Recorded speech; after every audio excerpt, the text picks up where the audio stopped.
සුබ දවසක් වේවා සියලු දෙනාටම සාදරයෙන් පිළිගන්නවා මගේ channel එකට ආයෙමත්. ඉතින් ඔන්න අද මම මේ පාර A level වලට apply කරන්න ඉන්න private සහ පාසලින් අයදුම් කරන සියලුම දෙනාට ප්‍රයෝජනවත් වෙයි කියලා මේ වීඩියෝ එක ආපහු කරනවා. 2021 වර්ෂයේදීත් මම විභාගයට apply කරද්දි මම මේ විදියට apply කරන ගමන් record කරලා payment එක කරන එක දක්වාම step by මේක පැහැදිලි කරලා තියෙනවා. ඒත් මම ආපහු මුල ඉඳලා වෙබ්සයිට් එකට යන තැන ඉඳන් ටිකක් ඔයාලට මුල ටික ගැන කියලා දෙන්නම්.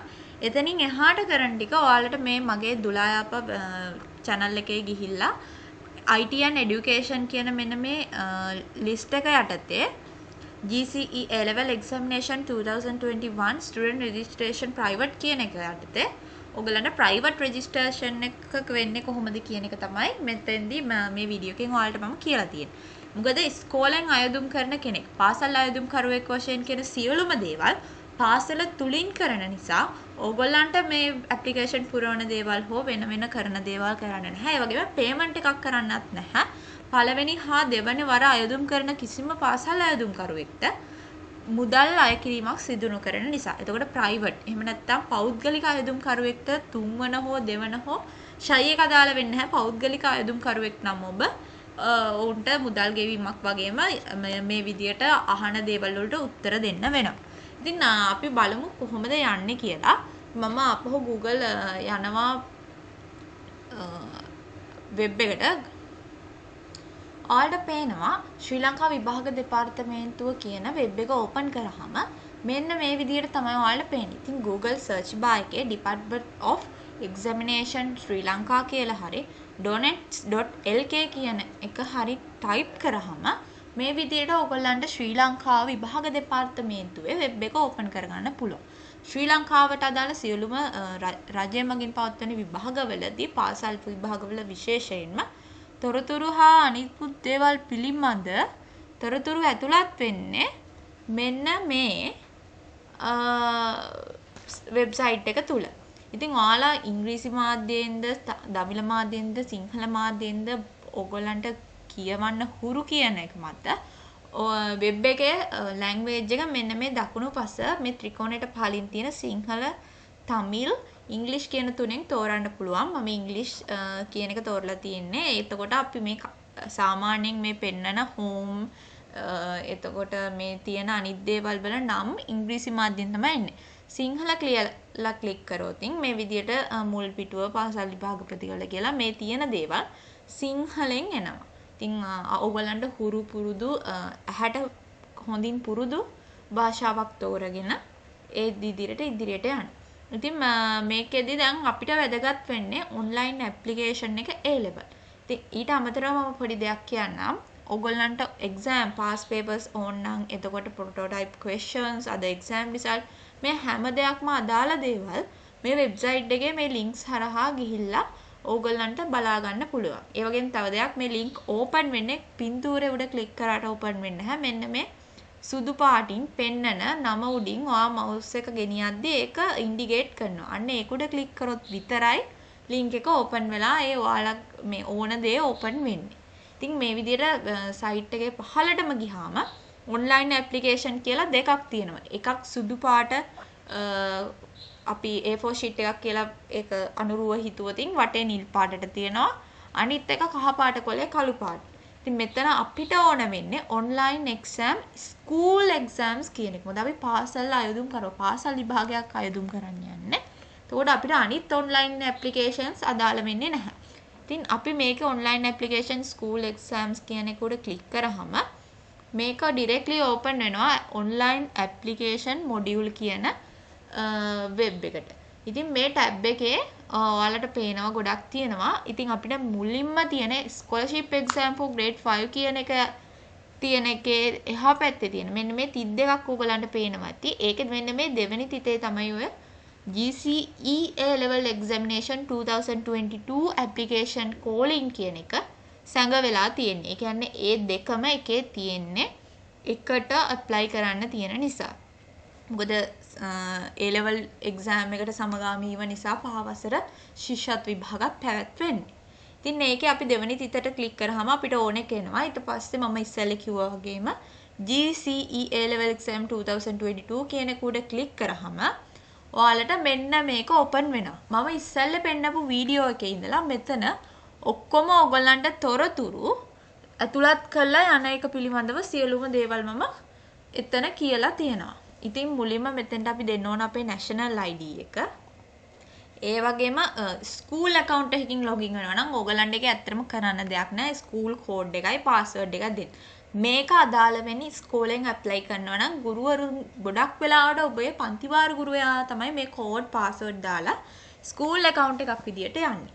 එහෙම නැත්නම් ඔයගොල්ලන්ට මෙතන national ID එක දීලා login to your account කියන එකට යන්න තමයි තියෙන්නේ. submit කරාම ඔයගොල්ලන්ගේ phone එකට අනිවාර්යෙන්ම OPT එකක් එනවා. අනිත් වැදගත් දේ තමයි ඔයගොල්ලන් මොනම කියන්නේ කලින් මොනම දෙයකටවත් මේ exam information center එකේ register වෙලා නැත්නම් ඔබේ identity එක මුලින්ම කළ යුතු දේ තමයි register වෙන එක. ඔයගලන්ට පහළ බලන්න පුළුවන් මෙතන register කියලා තියෙනවා. එතකොට ඔබේ නම මෙතන your name කියන එක මෙතන type කරන්න. ඊට පස්සේ ඔබේ national ID එක දෙන්න. බලංගු එම අවස්ථාවේදී භාවිතා කරන විභාග ප්‍රතිඵලත් අවසන් වෙනතුරු යම්කිසි හොඳින් වැඩ කරන බලංගු ළඟ තියෙන දුරකථන අංකයක් දෙන්න. මොකද මේ දුරකථන අංකයට තමයි ඔයගලන්ට එන UGC එකෙන් හෝ විභාග දෙපාර්තමේන්තුවෙන් හෝ එන ඕනෑම තොරතුරක් මැසේජ් එකක් ලැබෙන්නේ සහ මෙම ලොගින් වීමේ ක්‍රියාවලියේදී OPT කෝඩ් එකක් කියලා. ඒ කියන්නේ తాවකාලික කේතයක් ලැබෙනවා තහවුරු කරන්න ඒ ඔබ කියලා වෙරිෆිකේෂන් එකට. ඒක ලැබෙන්නේත් මෙන්න මේ මොබයිල් නම්බර් එකට. ඊට පස්සේ මේ ටික ඔක්කොම පුරවල ඉවර වෙලා මෙතන ටීචර්ද සිටිසන්ද කියලා දෙන්න ඕන. ඔයා ප්‍රයිවට් නම් ඇප්ලයි කරන්නේ සිටිසන් දෙන්න. එතෙන් I agree to the terms and conditions කියලා දීලා register වෙන්න ඕන මුලින්ම. register වුණාට පස්සේ ඔයාට login වෙන්න වෙන්නේ. එතෙන්දී ඔයා මේ ඔයාගේ personal account එකේ ID එක දෙන්න දීලා submit කරන්න. එතකොට ඔයාගේ දුරකථන අංකයට message එකක් ඇවිල්ලා ඇති. ඉතින් connection එක ගොඩක් clear නම් අපි ඒක submit කරපු ගමන් අනිත් පැත්තට ඉතා ඉක්මනින් අපිට OPT code එක ලැබෙනවා. මම ඒකයි කිව්වේ බලංගු ඒ වගේම මේ ක්‍රියාවලිය සිදු කරන අවස්ථාවේදී ඕගොල්ලන්ගේ ළඟ තියෙන OPT code එක receive කළ හැකි phone number එකක් අනිවාර්යයෙන්ම ළඟ මේකට ඇතුළත් කරද්දී දෙන්න කියන එක. අනිත් එක මේක valid වෙන්නේ විනාඩි 5කට විතරයි. එතකොට ඔයාලා මේක අනිවාර්යයෙන්ම මේ OPT code එක විනාඩි 5ක් ඇතුළත මෙතෙන්ට ඇතුළත් කරන්න ඕන. නැත්නම් ආපහු OPT code එකක් login to your account. එතකොට ඔයාලගේ නම මෙතන වැටිලා welcome කියලා message එකක් ඔයාලට ලබා ගන්න පෙන්눔 කරනවා. අපිට ඊට පස්සේ dashboard එක. ඇත්තටම මගේ කිසිම එන්න දෙයක් නැති හින්දා මගේ dashboard එක මම දන්නේ clear. contact මෙයාලගේ තොරතුරු තමයි මේ තියෙන්නේ. ඇත්තටම මෙතනින් එහාට තොරතුරු සහ ක්‍රියාවලිය සිදු කිරීම ඕගලන්ට මම මෙතෙන්ට link එක add කරන්නම් මේ වීඩියෝ එකේ මෙතන ඉඳලා මේ සියලුම දේවල් කොහොමද register වෙන්නේ මොකක්ද add කරන්න ඕන මේකෙන් අහන්නේ මොකක්ද මේකෙන් අහන්නේ මොකක්ද කියලා හැමදේම බොහොම පැහැදිලිව මම මේ වීඩියෝ එකේ ඉතුරු ටික continue කරලා තියෙනවා. ඔයාලා මෙන්න මෙතන ඉඳන් යද්දී මේ වීඩියෝ එකත් බලන්න. ඔයාලා රෙජිස්ටර් වුණාම ඔයාගේ identity එකට අනුව තව වාරයක් විභාගයට අයදුම් කළ හැකි නම් මේ අදාළ තොරතුරු අනුව ඔයගොල්ලන්ට ලැබෙන තොරතුරු මෙතනින් හට පෙන්눔 කරනවා. ඉතින් මං හිතනවා මුල් ටික ආපහු තේරුම් යන්න ඇති කියලා.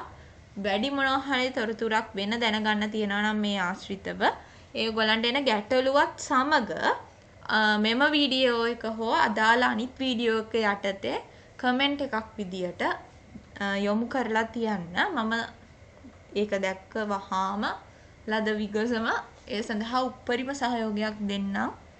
රිප්ලයි කරන්න ඔයගලන්ට උදව් කරන්න පුළුවන්. මම කොහොම හරි හොයලා උත්තරයක් දෙන්න පුළුවන් දෙයක් නම් විභාගයේ ඇප්ලයි කිරීම සම්බන්ධයෙන් මම උදව් කරන්න උත්සාහ කරන්න.